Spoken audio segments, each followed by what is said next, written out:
Hello! Today we will be talking about / reviewing, whatever you would like to call it, Indiana Jones and the Dial of Destiny. I got a chance to go see this in the theater, so I'll give you my general thoughts on it first, and then we will get into the spoiler territory, because there are a few spoiler things that I really want to talk about with this movie. But if you did get a chance to go see it as well, let me know what you thought of it down in the comments below. Did you like it? Did you love it? Did you hate it? And where would you rank it amongst the Indiana Jones films? Because I will probably be doing a separate video just for ranking all 5 Indiana Jones films now. But anyway, without further ado, shall we begin? So, Indiana Jones and the Dial of Destiny. I could be wrong, but I do believe this is the first Indiana Jones film not directed by Steven Spielberg.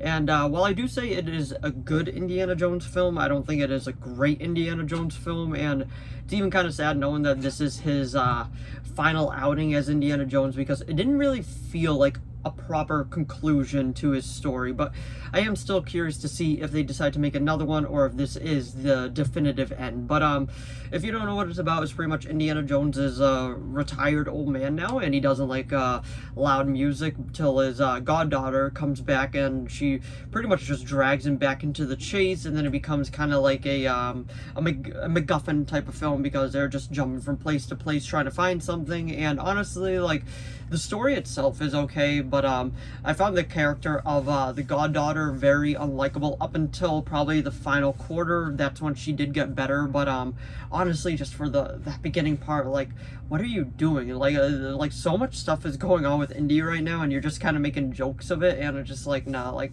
I didn't really feel that dynamic between the two of them. Like, I don't know.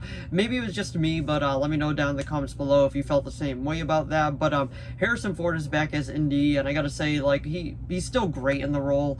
Sadly, the first half of this did have him as the cranky old man, but once he actually got on the adventure again, it was good. And then one of the original characters from the first few movies was like, I miss the chase, Indy, I want to do this. And then he was like, but I'm not gonna go, goodbye. And it was just like, wait, why did you have him say all that and set all that up? But I mean, he was excited for ice cream at the end of the movie, so I guess there's that. But like, the CGI in this film I thought was fine. I heard some people complaining about it, but I thought, like, it was fine. It did its job. The villain played by Mads Mikkelsen I thought was pretty well done. I actually did enjoy him a lot as a villain. He was one of the better villains of this franchise, in my opinion. That was a whole lot of fun. And I'm not a Kingdom of the Crystal Skull hater. I don't think that's a bad film at all, but I would say this one is a tad bit better than that one, but not by a whole lot, because I still consider Kingdom of the Crystal Skull the weakest out of all of them. But like I was saying, Mads Mikkelsen is a great villain in this. The best part of the movie, surprisingly, in my opinion, is the beginning part, the first 20 minutes. That is probably the best part out of the entire thing, where it just showed a de-aged Indy, and he was just going on like a classic adventure versus the Nazis and all that. And I'm like, oh, that's fun. I like that.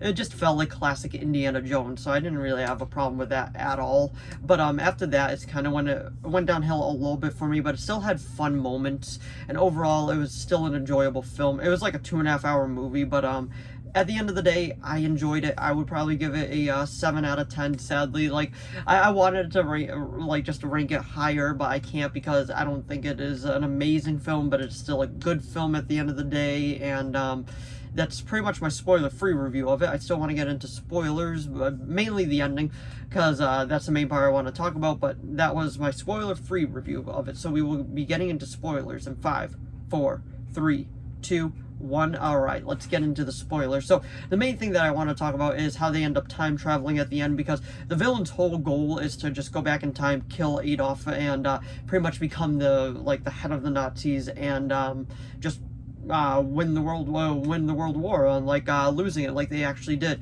But he ends up going way too far. They go back to Archimedes, I think that's his name, time period, and it's weird, but it's cool at the same time, because like Indiana Jones is supposed to be almost like mystical and all that, but it was still just it was weird. Like, I was fine with that. I was kind of vibing with it. It was just weird. Like, let me know what you thought of it down in the comments below. Not as weird as an alien grabbing him, but it was still weird. But Kingdom of the Crystal Skull, like I was saying, I don't think it's a bad film. It's not an amazing film, but it's also not a bad film either. But overall, for Indy's final outing, it was okay. It wasn't a solid ending. It wasn't like the grand finale like I was really hoping for, but it was still not a bad film. It just wasn't amazing, because for Indiana Jones's final outing, you expected something like immense, something huge, something spectacular, and then you got this movie, which is a solid finale for him, but it's not a great finale. But I will say, I do like the final moments of the film where he finally got to reunite with his ex-wife, because they ended up breaking up because of Shia LaBeouf character did die in the war. So they end up rekindling things because that would cause a dagger in the relationship, and then they end up rekindling things, and then the final shot is him grabbing his hat, and then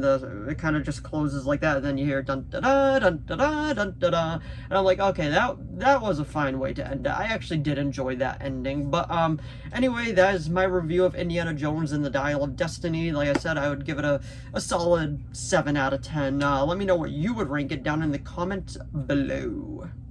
So if you enjoyed this video, please give it a like and a subscribe so I know to keep making more of these. If you have any video requests, please leave them down in the comments below. I'll do my best to reply. As of now, I do have a few video requests and those are being made, but if you do have any others, just let me know. As long as within my capability of making it, I will be making it. And if you saw Indiana Jones and the Dial of Destiny, let me know what you thought of it down in the comments below. Did you like it? Did you love it? Did you hate it? And did you think it was a solid finale for Indy? Because I did think it was a good finale. I just feel like it could have been a better grandiose finale for him. But at the end of the day, it is what it is. We still got a final Indiana Jones film with Harrison Ford, so I am grateful for that. But anyway, thanks for watching as always, and I'll see all of you in the next video. Bye!